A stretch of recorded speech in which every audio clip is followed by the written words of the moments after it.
ഗുരുവായൂർ ഏകാദശിയോടനുബന്ധിച്ച വിളക്കുകൾ നവമി വിളക്ക് ദിവസം കേശവന്റെ പുറത്ത് തനിക്ക് കിട്ടിയ വീരശൃംഖല ഉൾക്കൊള്ളുന്ന സ്വർണ്ണക്കോലം എഴുന്നള്ളിച്ചിരിക്കുന്നു.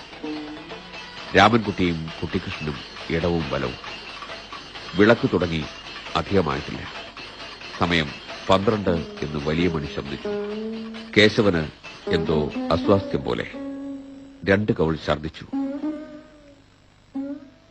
ആലവട്ടവും വെഞ്ചാമരവും കുടയും താഴെയിറക്കി.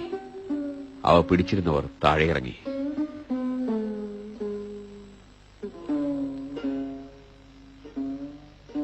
കേശവന്റെ പുറത്തുനിന്ന് കോലം കുട്ടിക്കൃഷ്ണനിലേക്ക് മാറ്റി. എഴുന്നള്ളിപ്പ് ചടങ്ങ് മാത്രം. കേശവനെ ചമയത്തോടുകൂടി കോവിലകം പറമ്പിലേക്ക് കൊണ്ടുപോയി. കൂടെ 100 കണക്കിന് ഭക്തജനങ്ങളും ഉദ്യോഗസ്ഥന്മാരും. അടക്കം പറച്ചിലുകൾ, ദീർഘനിശ്വാസങ്ങൾ.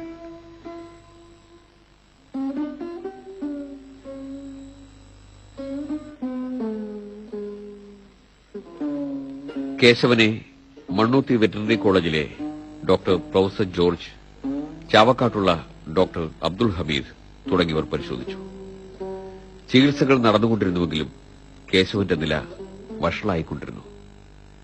പെട്ടെന്ന് ഒരു ഉൾപ്രേരണയാലെന്ന വണ്ണം കേശവൻ കുട്ടകത്തിൽ നിന്നും വെള്ളം മുക്കിയെടുത്തു.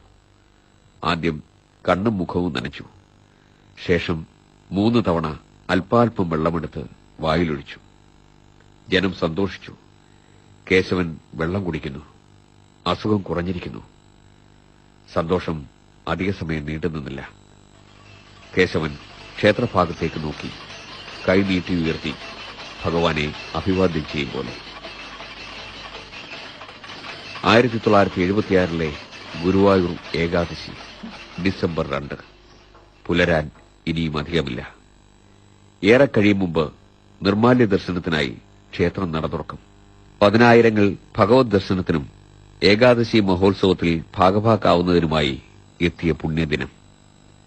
കേശവൻ നടമടക്കിയിരിക്കുകയും ഉടനെ ക്ഷേത്രത്തിന്റെ ഭാഗത്തേക്ക് തലവെച്ച് കിടക്കുകയും ചെയ്തു.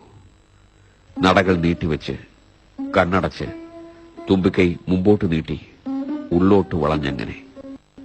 ചിലപ്പോഴൊക്കെ ശ്വാസഗതി ശരിയില്ലെന്ന് തോന്നി. ചുറ്റും നിന്നവർ കേശവനെ സസൂക്ഷ്മം വീക്ഷിച്ചുകൊണ്ടിരുന്നു. 2 മണിയോടെ കേശവൻ കണ്ണു തുറന്നു. ചുറ്റും നിൽക്കുന്നവരുടെയൊക്കെ മുഖങ്ങളിൽ ആ ദൃഷ്ടി പാറി വീണു. 100 കണക്കിന് ആളുകൾ നോക്കി നിൽക്കെ ആ കണ്ണുകൾ അടഞ്ഞു.